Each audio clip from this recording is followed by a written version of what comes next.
Hi, I'm Aislinn Antrim with Pharmacy Times. Today I'm speaking with David Pope, Chief Innovation Officer at Omnisys, and Christina Madison, the Public Health Pharmacist, to discuss Biden's new Test to Treat plan and what it means for pharmacies. So Dr. Pope, to get us started, can you explain your understanding of kind of what this program is? That's a great question. The Test to Treat program that was mentioned in the State of the Union address by President Biden certainly came across with some great acclaim within pharmacy within moments, because what we heard was that pharmacy would be involved in testing, ultimately leading to a treatment if a patient was positive. Again, they could prescribe a antiviral. Again, pursuant to that test, many pharmacies have been testing already. And we know that the nation has been leaning upon the pharmacy to be able to do that today. So this was a welcome addition that we initially heard to understand that pharmacists would potentially be able to prescribe. In fact, if we look at the PrEP Act, it actually paved the way for that already, with pharmacists being able to do so. However, we also know that whenever the FDA approved the new antivirals, they in fact did something that they usually don't normally do, and that is define who could actually prescribe the medication. They specifically carved out the pharmacist to be able to do so. And so ultimately, when we heard that test to treat program, we were collectively excited. You saw many of the pharmacy groups out there today just express their appreciation and really laud the approach towards that, because we know the pharmacists do make a difference. They live in the places where our patients live. Again, so it made all sense out there. What we have found out later on through, again, as data and details have come out, is that it is a bit different.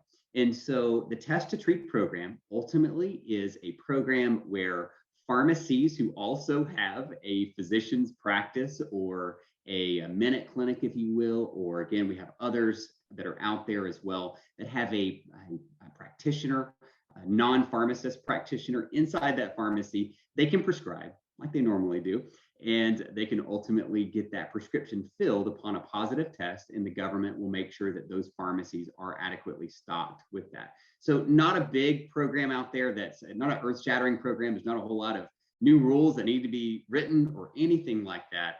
Ultimately, it's just leaning upon an existing program that's already out there today. That does not mean, however, that we're not very far from test and treat, with the pharmacists driving that. Very interesting. Dr. Madison, kind of from your public health perspective, can you discuss the need both for increased testing and increased access to these oral antivirals and treatments?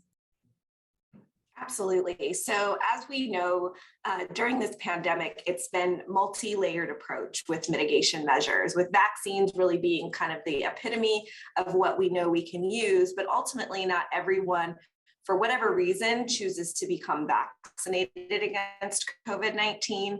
So that's why it's extremely important for those who do test positive to have access to one of these very potent antiviral medications. And so when we look at the strategy, obviously testing is a great portion of our mitigation strategy, because ultimately we don't want people leaving the home with a communicable illness and therefore being able to spread it to others, especially when we think about our school-age children, those who may be in vulnerable populations, and those who may unfortunately have complications associated with COVID-19 infection. And so when this announcement came out, I think we were all very excited within the public health space, but then ultimately the devil is in the details, right? And so I think as much as this sounds like it's going to be revolutionary, I think it really is going to start off quite small when we think about maybe a few hundred pharmacies and federally qualified health centers and long-term care facilities across the country that may be able to actually do this test to treat program as it's currently laid out right now by the federal government. Just know that the access to these oral antivirals has been around since they were authorized by the FDA. And so if you go to your primary care provider, you can go ahead and get prescribed that medication, even without having to go to one of the facilities that currently participates in test to treat. So that's still always an option. The key here here was that we wanted to really make it easy for the consumer. So if you do go to one of these facilities and test positive, we want you to immediately get access to the intervention that is likely going to keep you out of the hospital, because really that's what this is all about from a public health standpoint. We know that vaccinations are extremely effective, but we know that it doesn't ultimately mean that you will not test positive. But what it does mean is that we can ultimately keep you from having complications associated with COVID-19, as well as keep you out of the hospital and also from dying from COVID. Absolutely. Now that we have kind of a feel for what this is, what is the logistical plan for how this is really going to work on the ground? You both kind of touched on it, but what does the rollout for this look like? Well, that begins this week. Pharmacies will begin receiving additional stock of the COVID antivirals, if in fact they've signed up for the program. But again, it just as Christina mentioned a moment ago, it's kind of business as usual for most of these pharmacies already who have been keeping this in stock whenever it's available. The prescribers may get some additional information and educational materials by all means. But again, these pharmacies already had a practitioner, a non-pharmacist practitioner already there. And so we really see very little outline for a logistical plan. Now, again, I go back to what Christina and I have both echoed so far, is that this is a great opportunity for us to show the power of the pharmacist in being able to do those. There's been a lot of pushback from pharmacists, from providers, of saying that pharmacists may not be able to make the right decision if in fact they do have a drug interaction, and that drug interaction ultimately leads to a decision point of should you take the medication for COVID, or should you take the life-saving medication that is interacting, right, and not take that COVID medication. And in fact, that could be something serious, such as a anti-seizure medication and the like. What we as pharmacists are generally saying is we agree. We believe that pharmacy should go by protocol. And when things go to a moderate complexity and not a straightforward complexity, that pharmacist should refer and still get that patient that medication for COVID in the right amount of time. Because as we know, again, these anti-COVID measures, again, they have to be taken within a very specific amount of time or they're just not effective. The pharmacist can do so, and it's pretty straightforward. Yeah, so from a logistics standpoint, HHS actually just released a pretty detailed fact sheet and an FAQ all around test to treat, which I think answers a lot of the questions that most of our pharmacies and pharmacists have been wondering since this announcement was made last week. And ultimately, I would, again, dovetail on the remarks that have already been made, but these are going to be done in existing areas where there already is a very finite relationship between the provider and the clinician, as well as the pharmacist that's working in that dispensing area. So there's already that established rapport where the provider would provide that individual who is seeking services with the prescription, and then that would in turn be given over to the pharmacist and then immediately be filled for the patient. So I don't see there being a lot of challenges or changes with that. What I do see maybe a new factor here is that we are enlisting long-term care facilities. So that is new, not new necessarily to the PrEP Act and allowing pharmacists as part of the federal pharmacy program, but new in the instance that if someone tests positive within a long-term care facility, that antiviral would be administered right away. And if you look at the algorithm for which treatment is indicated, those oral antivirals have now been pushed up in the algorithm that is now the preferred agent over the monoclonal antibodies, which would be done via infusion. So I think that's also part of this as well, is that not only do we have this new tool in our toolbox, but we have something that isn't as cumbersome to the patient as well as to the healthcare system. Because ultimately we know that the monoclonal antibodies requires an infusion center. It requires a lot more specialized care. We also have outpatient remdesivir, which requires a 3-day treatment course. So again, anything we can do to make it as easy as possible for people to get a preventative medication once they've been tested positive for COVID-19, the better off we will be as a society as we continue to try to reduce the stress associated with new infections and possible emergence of new variants moving forward. Absolutely. And with all the other responsibilities in pharmacies now, how does this kind of fit into that busy workload? Well, I think that if the test to treat, as it was mentioned, was going to be implemented, I think it would have added an additional stress to the workload of the pharmacist. But as it's currently laid out, I don't actually see this being an added burden to the pharmacist, especially if they're already in a location that was conducting testing, as well as the fact that part of that FAQ says that a patient doesn't actually have to be tested at one of those facilities in order to get the medication. They can have a home test at home, which, by the way, starting this week, you can get 4 more at-home tests from covidtest.gov. So you can get more tests for yourself for free. And you can take that home test into a pharmacy, federally qualified health center, or if they're in a long-term care facility, they can get one of these oral antivirals. So I think when you look at it from that perspective, I think really the only extra step there would just be the patient walking over to the pharmacy and giving the prescription. But this would be part of our normal workload, not something that I think that would expand any needed additional time. However, if the decision is made later on, as we progress through the pandemic and then potentially getting into the fall months where we may need more activity in this arena, we may see the federal government change their mind on whether or not pharmacists will have this allowed expanded scope of practice. And if that happens, then yes, I would say that that would impact the workload, and we would need to add additional staff or maybe have specific hours for when these services could be available to patients. Perfect. What is technicians' role in this plan? As you've kind of said, this doesn't have drastic effects on pharmacy, but where do technicians fit in with testing and then dispensing? They play a vital role. Again, I used to work in a physician's practice, and the one thing that we always had is that you had the provider and the nurse worked hand in hand. The nurse would go into the room, would gather information and data necessary to make the right decision for that provider to make the right decision. They also were the one to take a look at vaccine history, get everything together. That way that, again, that whenever the provider walked in the door, we knew that we could maximize their time. And it's the same way with technicians. Technicians are absolutely vital. They're many times the one person and the first line of defense for whenever a patient walks up to the door or goes through the drive-through and they're saying, how can I help you today? And so they're seeking guidance in that regard. And so we need to make sure that our technicians fully understand the process and the opportunity that pharmacists can provide, whether it be for testing and to guide them to the right testing pathway, which again, the majority of pharmacies today are in fact offering COVID testing.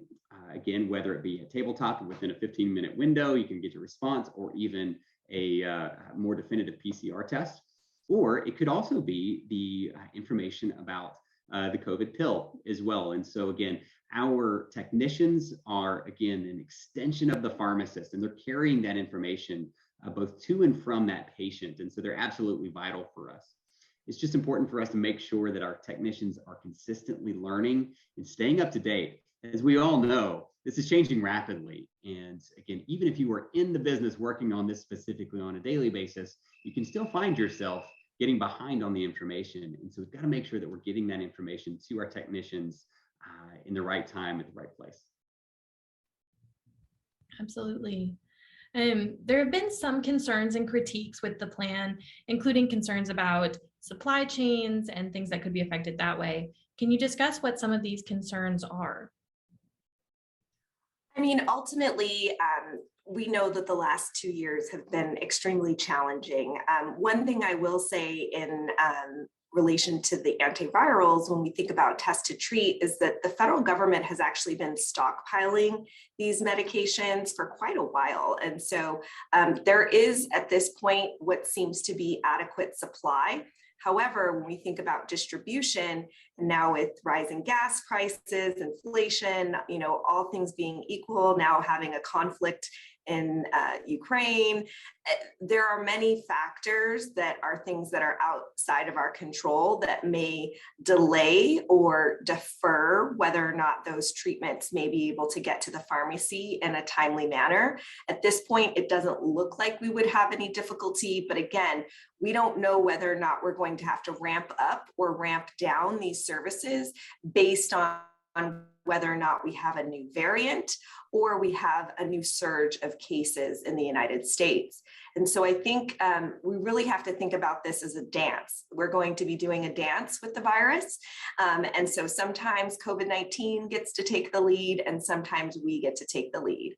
And as of right now, I think we're in the lead. And I think that we are no longer letting the virus dictate how we live our lives, but that we are learning to live with the virus. And I think that is all part of the plan and the process that the federal government has, which is why they did such a good job of stockpiling these medications, as well as implementing new protocols for the Omicron specific monoclonal antibodies that are now available, even though they're in shorter supply. And so again, this is all part of a larger strategy that we know is part of that COVID response team in order to make sure that those who are positive are treated adequately and quickly, and those who are unvaccinated get the vaccine as quickly as possible.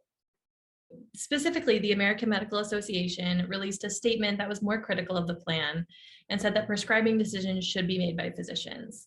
How would you respond to this critique and what's going on in this kind of debate? Yes, well, we've seen the debate on both sides of this equation, both the American Pharmacists Association, who are saying that it doesn't go far enough and allow pharmacy and pharmacists to be able to prescribe. We have the American Medical Association, who's saying that actually it goes too far, and they're concerned, even whenever they have those nurse practitioners or physician assistants who are inside the pharmacy today, who, by the way, are generally overseen by physicians as well, that is in itself risky. What we're finding is that there is a fundamental difference here in the understanding of a straightforward decision-making process versus when it rises to something greater, that of moderate decision-making. And so pharmacy believes that, again, under protocol, there is a straightforward decision-making process. If in the event there are contraindications that are found, whether it be with a disease state or a lab or whatever it may be, including a drug interaction, which, by the way, pharmacists do a great job with drug interactions. That's really their job here. At that point in time, however, it needs to be referred to the provider. Again, a family practice physician as an example to that, where moderate complexity decision-making needs to take place. There may be a trade-off, again, for the COVID vaccine, the COVID antiviral with perhaps a life-saving medication. That's not for the pharmacist to decide. It can be the pharmacist that helps be the extension, however, of the healthcare team, again, as that straightforward complexity and decision-making is available. So my opinion on this is that I feel that the statement that was made by the American Medical Association is really out of sync with previous statements that they've made around health equity and access to care. And ultimately, since they have made these statements, in particular, saying that there is inherent mistrust and racial bias within the medical system that has led to health disparities amongst marginalized communities, and that they have had this very full-fledged multi-pronged approach to addressing all of these health disparities and inequities and implicit biases within the medical educational model, as well as in the medical profession. So I do feel that this is very out of sync with that statement and with that declaration, especially because of the fact that they are now limiting access in areas where we see things like pharmacy deserts, food deserts, healthcare provider deserts, especially in areas that are rural in our country, where the pharmacy may be the only provider for miles, and it may not be associated with or attached to a healthcare facility because they may only have one provider for an entire town, and it's 15, 30 miles away. So I really do feel that this is short-sighted on their part, and it does not align with those previous goals that they've stated in the past. And so I hope that they will revisit the statement and understand that it's not about competition, it is about collaboration. And ultimately, we need to do our best to provide increased access in an equitable fashion to all patients. And when you limit patients' ability to do that by taking out an entire profession that can be helping with this, I think you really do your patients a disservice. And ultimately, that isn't what the profession is about. And if they think that they're helping by thinking that this is a turf war, I think that that's sorely misguided. Absolutely, that's a very important point.